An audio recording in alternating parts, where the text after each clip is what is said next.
E boa noite também para você de casa. Em 24 horas, mais 36 novos casos de Covid-19 são registrados em Patos de Minas. O número de internações em leitos clínicos e de UTI aumentam e preocupam profissionais. A Garrad torna a fazer chamamento público para contratar médicos. Patos de Minas é a cidade com mais pessoas em tratamento contra a AIDS na região. O Hospital Regional recebe aparelho tomógrafo que promete aumentar o número de exames feitos. Empresários reclamam da falta de produtos e insumos no mercado. A gente mostra também quem são os ganhadores da semana no Cidade da Sorte e dá sequência na série Vereadores Eleitos. A carreira política de Itamar André. Executivo envia à Câmara projeto que estipula gastos e despesas do município para 2021. E obras de construção de travessia elevada causam transtornos na Rua Major Gotti. Esses são alguns dos nossos destaques. Fique ligado.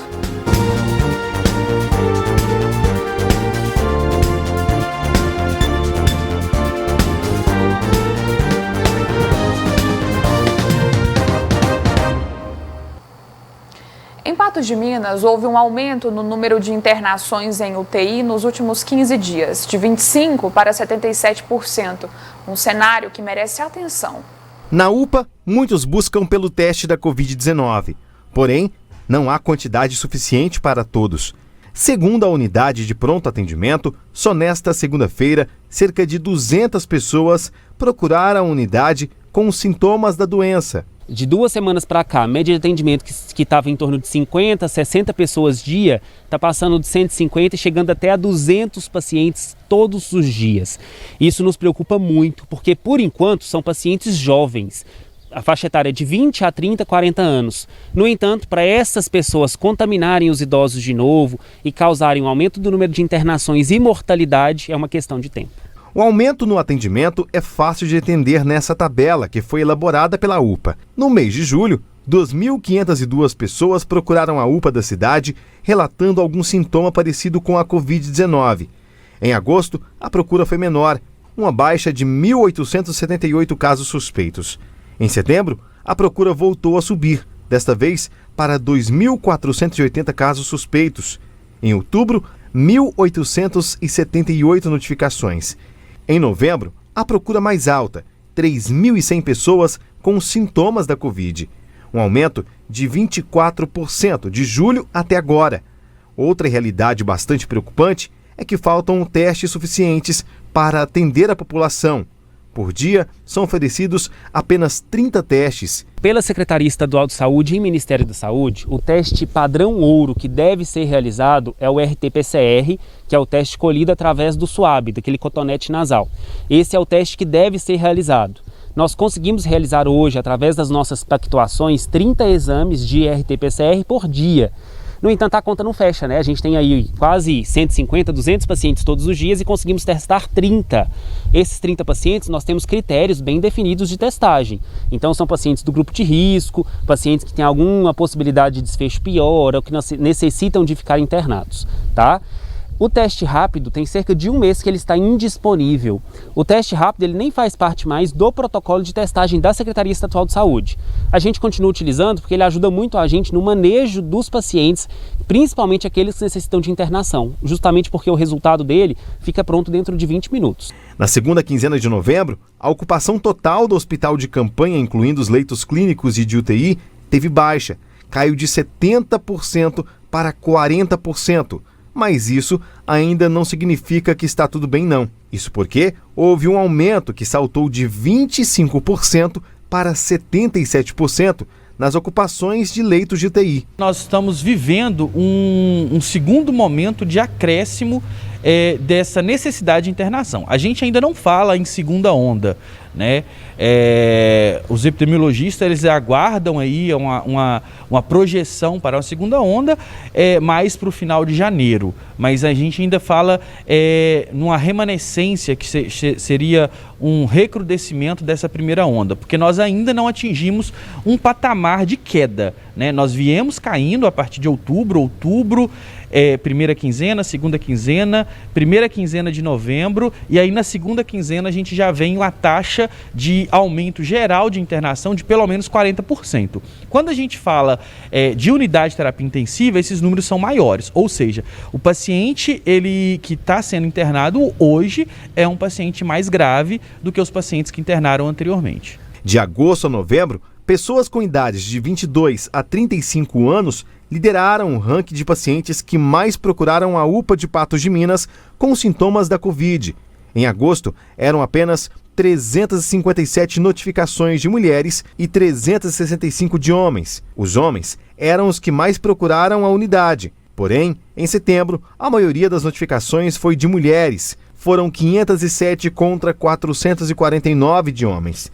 Mesmo patamar em outubro, com 351 notificações de mulheres e apenas 300 de homens. Em novembro, 527 notificações de mulheres contra 396 de homens. No total final, as mulheres foram as que mais procuraram a UPA, com 1.937 notificações contra 1.606 notificações entre os homens. Nós temos um perfil de internação de pacientes que tem variado aí desde a abertura do hospital de 29 até 96 anos. Então a gente tem paciente jovem que interna em função da Covid.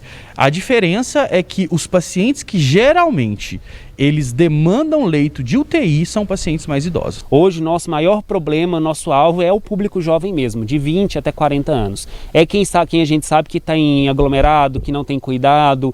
Então a gente pede realmente a colaboração da população, porque senão a gente não consegue. A gente continua batendo na tecla da prevenção, que ainda continua sendo a melhor alternativa. O Hospital Regional de Patos de Minas recebeu um novo tomógrafo. O equipamento é importado, avaliado em mais de R$1 milhão e possibilita a realização de uma maior quantidade de exames. A aquisição do novo aparelho de tomografia foi feita através de uma emenda impositiva do deputado estadual Dr. Eli Tarquínio. Ele usou o Programa de Fortalecimento e Melhoria da Qualidade dos Hospitais de SUS de Minas Gerais para conseguir a verba avaliada em R$1.180.000. Esse aparelho é um aparelho de extrema importância para a nossa região. Aqui, hoje, para o trauma, nós somos referências para 33 municípios, que perfazem 703 mil habitantes. Além disso, nós somos cortados pela BR-040, que está próximo aqui, a 365, a 354 e a BR-262. Então, é um local de alto fluxo de veículos. Então, é sim de extrema importância para ficarmos responsáveis pelo atendimento ao trauma da região, termos um aparelho com essa capacidade. O novo equipamento vem para ampliar o atendimento ao público que já ocorre através deste equipamento antigo, que já está no fim da sua vida útil. Nós temos um equipamento de tomografia que instalado em 2011. Este equipamento, ele já está com uma dificuldade de peças, um custo de manutenção e dificuldade de peças que tornar-se-á difícil de mantermos ele. O novo equipamento vem para suprir justamente isso. Essa é a sala onde funciona o tomógrafo antigo. A intenção da direção do Hospital Regional em Patos de Minas é que o novo tomógrafo seja instalado nessa sala anexa aqui, que inclusive é uma sala de raio-x, mas está vazia.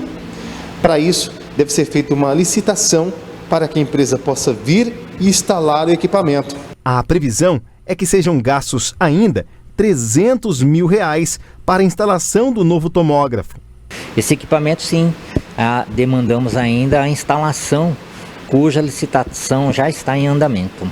O novo tomógrafo consegue ser muito mais rápido com relação à realização de exames e mais preciso nos diagnósticos. A realização das imagens vai ser feita de forma mais rápida, o tempo do exame vai diminuir bastante, e a qualidade também, a qualidade dos exames numa máquina melhor, vai ser muito melhor para diagnóstico. Como a licitação ainda está em fase inicial, ainda não há uma data para que o tomógrafo entre em atividade. A licitação para a instalação o chamamento está em aberto. Nós dependemos agora das empresas que vão entrar para o pregão eletrônico.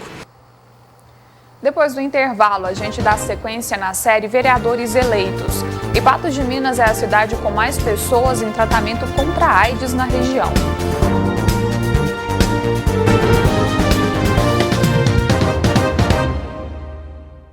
Patos de Minas é a cidade com mais pessoas em tratamento contra a AIDS na região.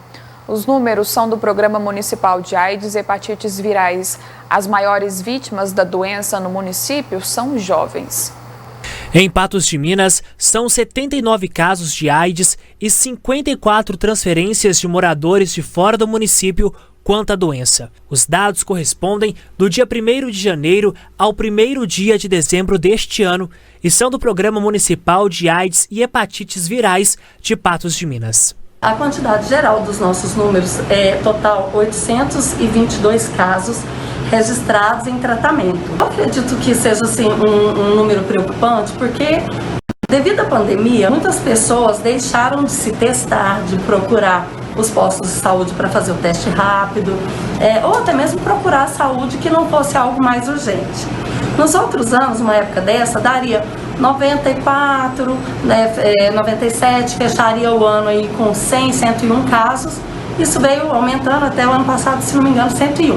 Então, eu acredito que 79 casos seja uma quantidade alta para um ano atípico com pandemia. Em ranking de 21 cidades que fazem parte do programa municipal, são 822 pessoas em tratamento contra a doença. Deste total, um caso confirmado entre pessoas de 0 a 12 anos. Na faixa etária de 13 a 18 anos, 6 casos confirmados. De 19 a 30 anos, 177 casos e acima dos 30 anos, 717 casos confirmados. As 5 cidades com mais casos são Patos de Minas em primeiro lugar, com 444 pessoas em tratamento, seguida de São Gotardo, com 77 pessoas, João Pinheiro em terceiro lugar, com 49 pessoas em tratamento, Carmo do Paranaíba, com 49 pessoas, e Lagoa Formosa em quinto lugar, com 30 pessoas em tratamento. A maioria são homens, normalmente de 25 a 39 anos. Isso vem batendo o mesmo número relacionado ao Brasil, tá? A quantidade, assim, o aumento é bem... Normalmente, os nossos casos, ele vem paralelo com os casos, as notificações do Brasil. A recomendação é de que todas as pessoas façam um teste rápido que é seguro. A sua identidade será preservada. Tanto em Patos de Minas quanto nesses municípios nossos aqui ao nosso redor, as equipes de PSF foram treinadas para fazer os testes. Então a pessoa pode procurar o serviço próximo à sua casa para se testar. A nossa intenção é incentivar a população a fazer o teste, porque um diagnóstico precoce colabora bastante com a própria saúde, para a pessoa poder tocar a vida normalmente. Dando sequência à série Vereadores Eleitos, vamos conhecer a história de Itamar André. Itamar André dos Santos. Antes de ter carreira política, foi motorista de ônibus de viagens. O convite para ser político veio de um amigo. Foi através de um padrinho meu de casamento, né, que me convidou para fazer uma campanha com ele. E eu era desentrosado demais da política, mas no fazer a campanha eu achei um pouco interessante aquilo, né? E de repente ele não obteve muito voto e me fez um convite da pós, que ele perdeu, ele ficou chateado que a votação não apareceu, que eu seria o próximo candidato apoiado por ele, no mesmo partido, com o mesmo número. Convenceu e eu filiei e vim a essa disputa. Em 2000, Itamar André foi eleito com 602 votos. Em 2004, eleito com 1.368. Em 2008, teve 1.532. Em 2012, eleito com 1.392 votos. Em 2016, perdeu a eleição, mesmo tendo recebido 1.300 votos. Mas ele não desistiu. Neste ano, foi eleito para vereador novamente e recebeu 965 votos. Consecutivo foi 4, né? Até na minha segunda legislatura eu obteve 1.368 votos, praticamente quase 130% de aumento, né? Aqui eu perdi, que foi a legislação passada, foi também com quase 1.300 votos, né? E essa agora, o meu retorno, eu estou Vim eleito com 965 votos, uma eleição totalmente diferente, atípica, né? Uma votação diferenciada, mas que graças a Deus a gente obteve. É um trabalho de coletividade que a gente faz, né? É de equipe. É claro que na Câmara, quando a gente senta ali aos nobres colegas, a gente tem que trabalhar em proporção, em conjunto. Eu tenho sempre vontade de unificar muito com o prefeito. A oposição tem que existir, mas é de forma construtiva, né? Durante todos os anos, Itamar André sempre contou com o apoio da sua família. Sua esposa, a qual são casados há 30 anos. Seus filhos e sua neta, por sinal, tem a letra M como inicial do primeiro nome. Interessante porque a gente não estudou essa letra M. Na realidade, ela entrou com a minha primeira filha mais velha, né? De que eu que escolhi por achar o nome bonito, né? Maína. Mas aí, em sequência, veio o meu filho, né? Que é o do meio, com 21 anos, né? A minha mais velha tem 26, mas porventura eu achei Matheus também que seria bonito, né? Inclusive o seu xará. Então colocamos. Em sequência veio a caçula, né? Com 15 anos, que fez 16 anos agora há pouco, que eu também já achei que já estavam os dois com ele, falei, não, vamos colocar Maísa também, que o nome é interessante, é bonito. Mas nesse meio aí, a minha filha mais velha me deu de presente a minha netinha. Eu falei, não, mas agora então nós vamos colocar Maia, que o nome também é bonito. Então ficou por aí, tudo com M. É com essa mesma alegria, ao falar da família, que Itamar pretende seguir na sua volta para o Legislativo patense. O meu pensamento é que a gente teria muito mobilização da área da cidade, esse perfil. Mas eu acho que a saúde hoje, nós temos que mexer muito nela. Eu quero buscar projetos também em cima de coisas, principalmente quando se refere à cesta básica, à pobreza. É projeto que a gente estuda. Até então quero dar continuidade, muitas coisas que eu já deixei para trás. No próximo bloco a gente mostra quem são os ganhadores da semana no Cidade da Sorte. Fique ligado.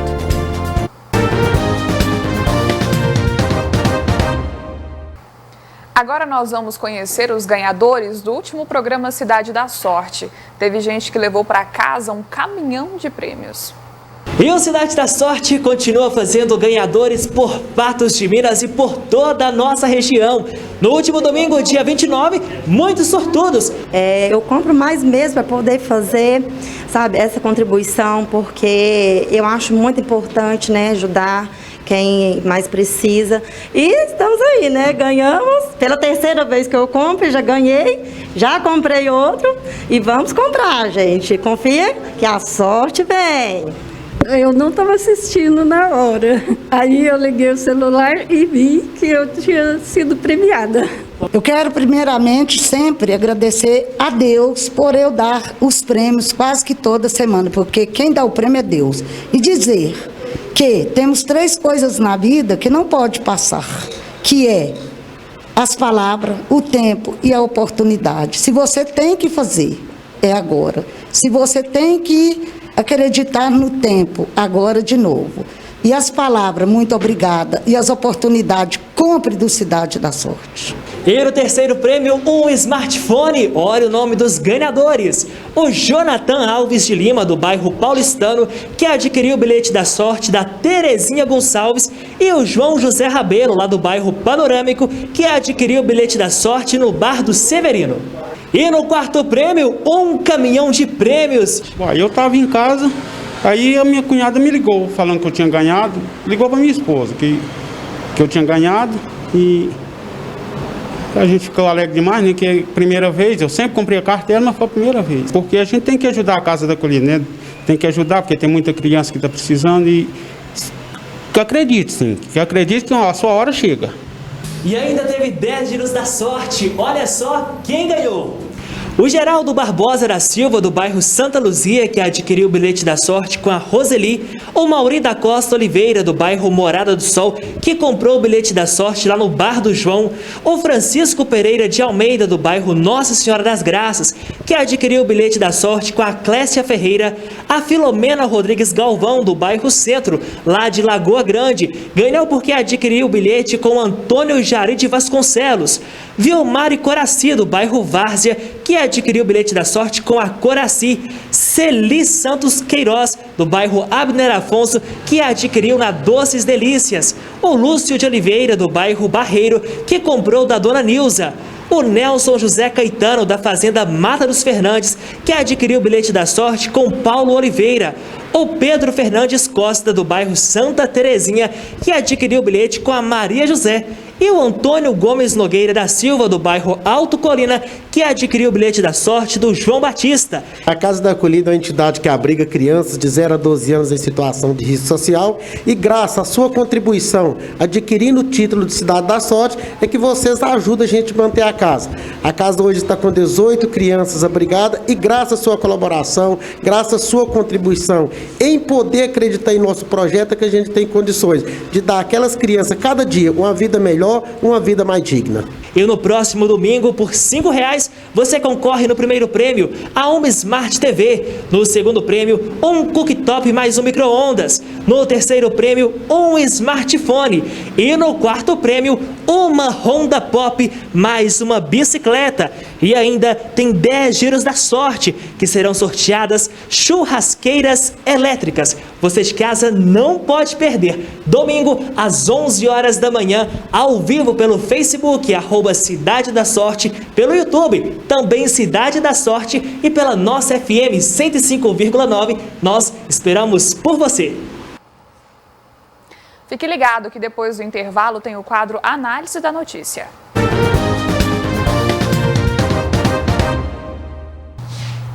Estamos de volta com a NTV News e agora é hora de comentar as principais notícias de Patos de Minas e região no quadro Análise da Notícia. Comigo agora a Ludmila Bahia. Olá, Ludmila. Boa noite de novo, né? Boa noite, Jéssica. Agora a gente fala aqui direto da bancada, conversando sobre algumas notícias desta quarta-feira. Vamos começar com as telas importantes aqui para Patos de Minas em relação à pandemia do Covid-19. A gente começa aí com a primeira tela dos casos que são então informados nas últimas 24 horas, o boletim comparativo, né? Bom, Ludmila, a princípio então são 36 novos casos nesse período aí desses informativos. A gente segue uma piora com os dados da Covid-19 em Patos de Minas, visível por esse boletim epidemiológico. Nós temos, além desses 36 novos casos, que não são exatamente casos que foram confirmados exatamente de terça para quarta-feira, porque a gente sabe que, principalmente pelo sistema público, pode acontecer aí uma demora para que esses exames fiquem prontos, sejam realizados. Mas a gente teve aí, nessas 24 horas, portanto, 36 novos casos somados aos já infectados em Patos de Minas. Outro número que a gente fica preocupado também, Jéssica, é que aumenta ainda mais a quantidade de pessoas que se recuperam da Covid-19 em casa. Esse é um outro dado que chama a atenção, que levanta a preocupação. E uma outra questão que também é motivo de preocupação, é motivo de alerta, é que não apenas aumentaram os casos de pessoas internadas, mas muitas dessas pessoas ocupam leitos de UTI. Olha só, ontem eram 4 pessoas ocupando leitos de UTI, hoje mais que dobrou, 9 pessoas requerendo tratamento mais próximo, tratamento intensivo contra a Covid-19. Vamos ver como que esse número impactou na ocupação hospitalar nessa segunda tela. Então, aí mais que dobrou, como você apresentou, e também no número de ocupação hospitalar, como já é de se esperar, né? Olha como é que reflete diretamente como temos mais pessoas internadas em leitos de UTI, entre suspeitos e confirmados. Dobrou, né? Ontem eram 6, hoje 12 pessoas. E olha como é que o percentual sobe severamente, tanto em hospitais públicos quanto públicos e privados também. E é aquele momento de alerta e mais ainda de cuidado, o percentual chegando a 60% de ocupação no geral aí, mas quando a gente analisa só Covid, por exemplo, ali, se a gente focar em leito público e privado de UTI, metade já ocupada, Jéssica, em Patos de Minas. Bom, Ludmila, nas últimas semanas eu lembro que a gente noticiou alguns dias em que o número de casos registrados foi menos de 10, né? Então hoje a gente vai para 36 casos e isso também tem acontecido em outras cidades da região, que é o que a gente mostra agora com o mapa do Plano Minas Consciente. Muitas macro-regiões regrediram aí nas ondas, né, do Plano Minas Consciente. Ao todo, então, 7 regiões retornaram para as ondas amarela ou vermelha e apenas 3 se mantiveram na onda verde. As macro-regiões centro, centro-sul, norte e oeste saíram da onda verde e retornaram para a onda amarela. As macro-regiões sudeste, sul e Vale do Aço permaneceram na onda amarela. Apenas as macro-regiões noroeste, Triângulo do Norte e Triângulo do Sul permaneceram na onda verde do programa. E, Ludmila, então Patos de Minas também permanece, mas há o receio, né, visto que os casos só aumentam. Os casos só aumentam e semana a semana a gente tem aí uma piora nesses indicadores. O que mantém a região aí na onda verde, Jéssica, é talvez esse indicador, porque temos ainda leitos para atender esses doentes de Covid-19. E nessas outras regiões, como a gente viu uma regressão de ondas, a gente viu agora muito mais regiões coloridas de vermelho, mais regiões coloridas de amarelo e só 3, apenas 3 agora na onda verde do Plano Minas Consciente. E talvez porque tenhamos aí uma maior disponibilidade de leitos, mas quando esse indicador apresentar uma piora, não resta outra alternativa. E não necessariamente tem que se esperar a próxima semana para a nova reunião do Comitê Extraordinário do Covid-19 para que seja repensado tudo isso. A gente já anunciava essa questão, essa possibilidade de piora, a gente já falava isso antes da eleição e infelizmente se concretiza agora e no movimento em que as pessoas já começam a elaborar, já começam a pensar o seu fim de ano, como é que vai ser reuniões em família, se não, se vai viajar e mais do que nunca é o momento de repensar, porque a gente tem piora nos índices, não só na região, bem como a gente acabou de ver no estado e não é diferente com relação ao país. Para a gente encerrar esse assunto das ondas, a gente coloca agora na tela a situação de Patos de Minas, que também foi atualizada no programa Minas Consciente. E essas ondas, então, esse mapa de Patos de Minas, essa nova determinação, vale a partir do dia 5 de dezembro, né? E vale por 7 dias. Mas ela pode ser revista a qualquer momento, viu, Jéssica? Ela é um prazo, né? Porque toda semana há essa reunião do comitê especificamente para tratar das ondas, em que momento cada macro ou micro do estado vai estar. Mas quando o governo ele analisa esses indicadores e observa que houve uma piora, essa regressão pode ser imediata. Então não necessariamente tem que esperar uma semana para ter aí uma mudança. Mas por enquanto, apesar de um crescimento muito grande, da UPSA estar em colapso, de ter um crescimento e uma demanda, tanto de leitos hospitalares no sistema público e privado, a gente tem aí um certo fôlego, mas resta saber até quando vai durar. Bom, Ludmila, e esses novos casos têm impactado muito, né, na questão da demanda hospitalar e o Hospital Regional Antônio Dias ainda busca médicos, né? A gente mostrou no dia 25 de novembro que o HRAD estava com o chamamento público aberto, mas desse chamamento apenas 2 médicos então foram contratados.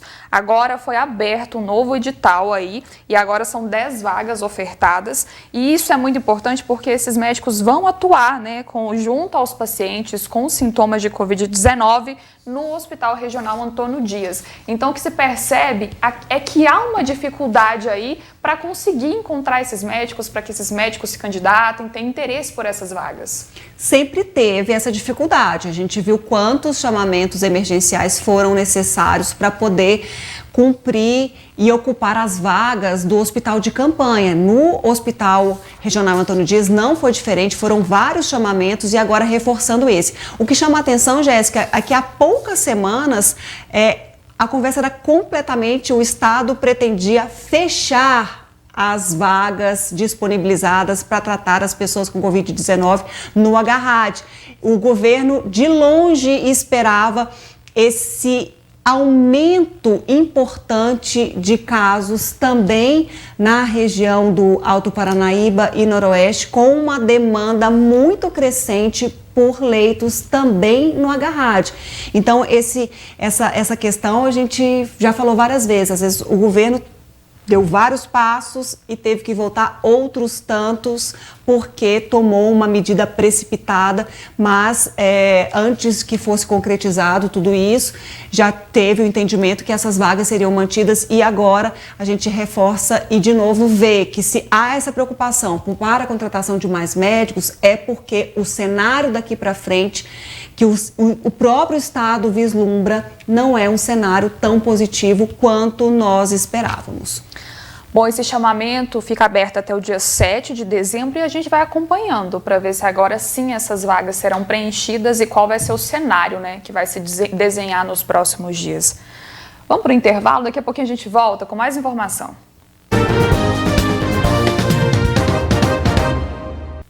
Uma ocorrência de roubo foi registrada nesta quarta-feira na zona rural de Patos de Minas. Depois de 8 horas de trabalho, a Polícia Militar prendeu 4 suspeitos e apreendeu 3 armas. Quem traz os detalhes é a repórter Paula Mota. Boa noite ao pessoal de casa. Essa ocorrência foi registrada na região do distrito de Alagoas, em uma fazenda. Quem traz os detalhes sobre como aconteceu é o capitão Alexandre. Foi um acionamento que chegou para o Copom, dando a informação que estaria ocorrendo um roubo nessa fazenda. Então, de imediato, as equipes já deslocaram para o local, constataram que realmente havia ocorrido um roubo. E esses autores, eles haviam se evadido em meio ao mato, em meio à mata existente ali. Eles haviam abandonado o veículo que eles utilizaram na ação para trás e a partir de então, através de busca de informações, persistência nas diligências, nós conseguimos, depois de intenso rastreamento, efetuar a prisão de 4 autores e a apreensão de 3 armas de fogo e a recuperação dos materiais também que haviam sido levados da fazenda. Por ser roubo aí, alguém ficou ferido na ação, agrediram alguém? Não, eles não chegaram a agredir ninguém. Eles chegaram a efetuar alguns disparos em direção a uma das vítimas, porém sem acertar ninguém. Essa vítima ela foi esperta, ela conseguiu se desvencilhar e efetuar uma ligação para o marido dela. Esse marido também já teria acionado um terceiro que interviu na ocorrência também, E a gente acredita que por eles imaginarem que a vítima estava armada, eles evadiram com medo. Uma ocorrência aí que durou aproximadamente 8 horas, de rastreamento, de persistência nas diligências, busca de informações, é um trabalho incansável e que a gente conseguiu realmente, de fato, dar uma resposta bastante exitosa. São de Patos de Minas, Um, inclusive, já residente ali no distrito de Alagoas, os demais aqui da cidade mesmo de Patos de Minas. Agora conduzidos para a delegacia, todos pelo crime de roubo, como que fica a situação? Isso, os autores vão ser encaminhados para a Polícia Civil, a ocorrência é encerrada com a natureza de roubo consumado e a autoridade de polícia judiciária, o delegado, dando andamento nas demais providências que o caso requer. Os conduzidos para a delegacia têm 18, 19, 25 e 27 anos. As vítimas têm 50, um homem de 50 anos, uma mulher de 40 e outro homem de 29 anos. Paula Mota para o jornalismo da NTV. O prefeito José Eustáquio Rodrigues enviou à Câmara dos Vereadores o projeto de lei número 5173 de 2020, que estima a receita e fixa a despesa do município de Patos de Minas para o exercício financeiro de 2021. Logo no artigo 1º está estipulada a receita para o próximo ano, R$ 601.900.000. O valor de despesa para os órgãos da administração devem ser da seguinte maneira: R$ 17.280.000 para a Câmara Municipal, R$ 2.782.100 para a Secretaria Municipal de Governo, R$ 545.100 para a Controladoria Geral do Município, R$ 2.139.100 para a Advocacia Geral do Município, R$ 7.204.200 para a Secretaria Municipal de Planejamento. R$ 20.740.200 para a Secretaria Municipal de Finanças e Orçamento. R$ 39.237.900 para a Secretaria Municipal de Administração. R$ 25.913.500 para a Secretaria Municipal de Desenvolvimento Social. R$ 192.437.400 para a Secretaria Municipal de Saúde. R$ 102.362.200 para a Secretaria Municipal de Educação. R$ 7.532.400 para a Secretaria Municipal de Cultura, Turismo, Esporte e Lazer. R$ 66.224.400 para a Secretaria Municipal de Obras Públicas. R$ 5.428.200 para a Secretaria Municipal de Agricultura, Pecuária, Infraestrutura Rural e Desenvolvimento Sustentável. R$ 9.555.500 para a Secretaria Municipal de Trânsito, Transporte e Mobilidade. E R$ 102.517.800 para o Instituto de Previdência Municipal de Patos de Minas. Segundo o texto, em 2021, o repasse para a área da educação corresponderá a 17,01% do orçamento e da saúde a 31,97%. Em 2020, a lei estipulou 16,49% à educação e à saúde os também 31,97%. Ainda conforme o PL, para realizar a estimativa foi recalculada a receita total para o exercício de 2020, observando o comportamento da arrecadação nos 3 últimos exercícios e a receita arrecadada até agosto de 2020. Em relação ao ano passado, em que a lei orçamentária do município foi fixada em R$ 592.600.000, houve um incremento de cerca de R$ 9 milhões. A votação do PL está marcada para esta quinta-feira. Pois é, Ludmila, agora esse projeto de lei segue para a Câmara dos Vereadores, vai ser votado amanhã e a gente se pergunta também, né, como que foi dividido tudo isso, os gastos com o pessoal se estão incluídos nesse projeto de lei, como que fica isso agora? Essa falta de detalhamento para a gente entender o que essa fatia representa para pagamento do funcionalismo, o que essa fatia representa de manutenção dos serviços e também de investimento. A gente sabe que as 2 áreas que mais carecem e vão demandar um esforço tremendo do Executivo no ano que vem, a área da educação e principalmente a saúde, tudo igual. Nenhum investimento maior. Na educação, pouquinho mais. E a gente sabe que esse ano tivemos perdas severas, grandes demais, e vai ser um desafio para colocar esses estudantes no compasso do ano em que está com o aprendizado, porque esse ano foi quase que uma amostra grátis aí da educação. A gente não tem como nem mensurar o tamanho de perdas, porque a gente sabe que esses estudantes precisam desse acompanhamento presencial, dessa forma em sala de aula, até mesmo para tirar dúvidas, e a gente sabe que a oferta da educação, tanto municipal quanto estadual, foi muito precária. A forma como foi levada essa educação, não que a particular tenha feito uma grande diferença e tudo mais, mas será um grande desafio e com muito pouco percentual de investimento a gente percebe então que não vai mudar muita coisa aí do que foi feito esse ano. Esperamos que com esse dinheiro destinado aí dê para se fazer alguma coisa e melhor, porque 2020 vai deixar um lapso aí e perdas grandiosas quando se fala em educação. E saúde, sem nenhum investimento, é o que mais chama a atenção, porque a gente sabe que é uma área que vai demandar, sim, uma atenção, tem protocolo de vacina para acontecer aí, outras questões mais.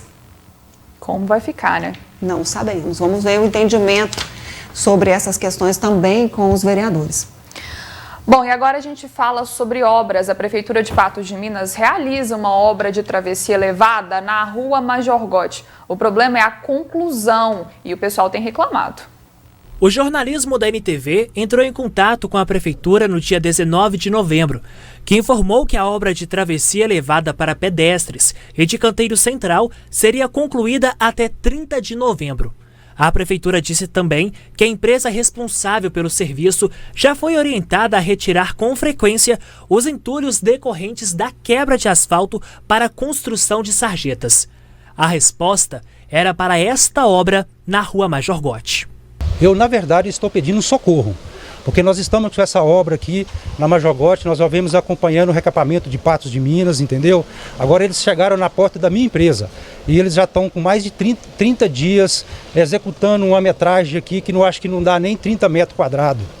Peço ao senhor, excelentíssimo prefeito, nos socorre, nos ajude, peço que pegue aos órgãos competentes para observar a velocidade que essa obra está correndo, se não há possibilidade de nos ajudar.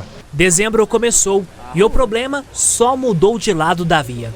Ainda, o trânsito continua caótico, em meia pista, e os materiais usados na obra por toda a rua. Essa obra começou em outubro, né? E quando a gente perguntou, tinha um prazo inicialmente que eles falaram pra gente de uns 15 dias. E isso foi se estendendo cada vez mais. O transtorno foi muito grande para nós lojistas, porque o comércio nessa área aqui de baixo cresceu bastante. Então aqui era um local de fácil acesso para estacionamento, de cliente, e virou um caos. O cliente não consegue estacionar, o trânsito virou uma confusão, porque ficou fechado uma parte, e você não vê sinalização. Além disso, uma obra é realizada na calçada dos comércios próximos. Na verdade, dessa obra de acessibilidade, a gente tomou conhecimento quando a gente perguntou para o pessoal que estava fazendo o corte aqui o que seria feito aqui na calçada. E a nossa maior preocupação é que essa obra aqui se atrase e se prorrogue até as vésperas do Natal. Como todo mundo sabe, a época de Natal é uma época muito movimentada no comércio. E a gente às vezes fica preocupado com essa questão de atrapalhar a movimentação. Enquanto isso, os serviços não são concluídos e o que cabe aos empresários é calcular os prejuízos. Aquela obra da faixa elevada que está sendo feita ali na esquina, com certeza já atrapalhou o movimento nas lojas, isso aí é nítido, e fora o transtorno que é causado no trânsito, porque como uma via foi impedida, os carros às vezes não têm a condição de ir e voltar, e até já aconteceu acidente aqui na porta da loja já. A sujeira, além de tudo, porque quando eles começaram ali, eles foram arrumar a rua para essa parte da água escoar.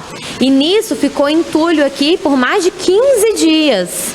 Então depois aí passando cimento, onde tem os toldos da loja, os pinos todos foram tampados de cimento e sequer tivemos qualquer retorno, então nós vamos ter mais esse prejuízo de colocar o pino de novo de toldo, a sujeira, a poeira, o barulho. Pelo tanto que tem demorado todas as obras da prefeitura, eu acredito que eles vão começar essa obra que eles começaram aqui nesse passeio no comércio de Natal. Então, mais prejuízos.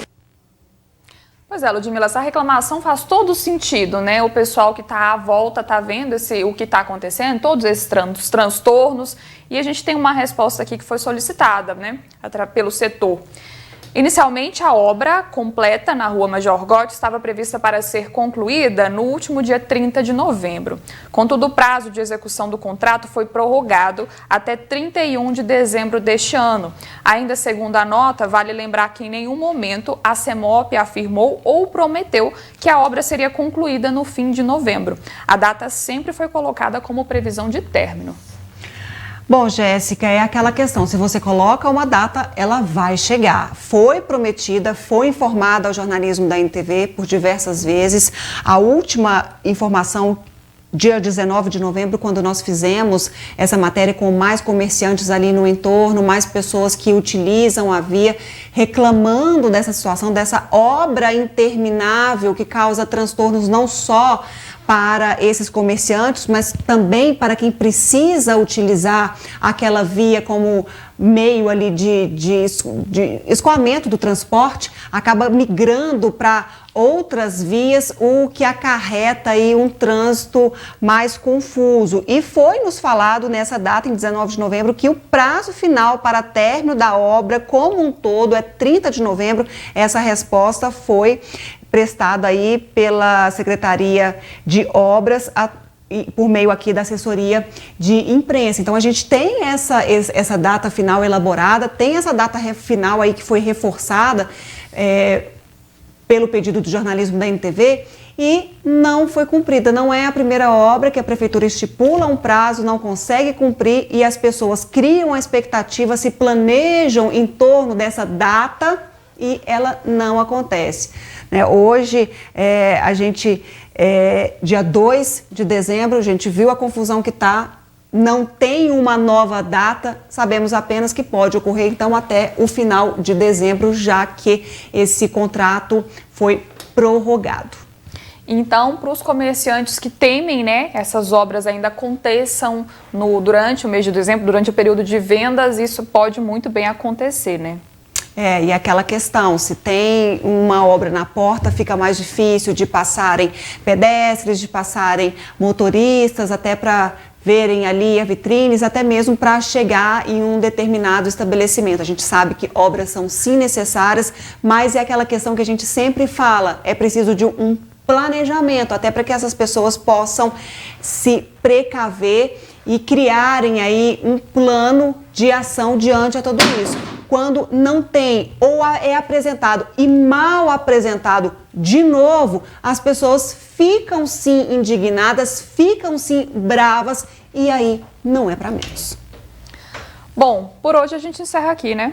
Por hoje a gente fica por aqui. Muito obrigada, Jéssica, a todos pela companhia, pela audiência. Beijo, tchau, tchau. Obrigada e boa noite.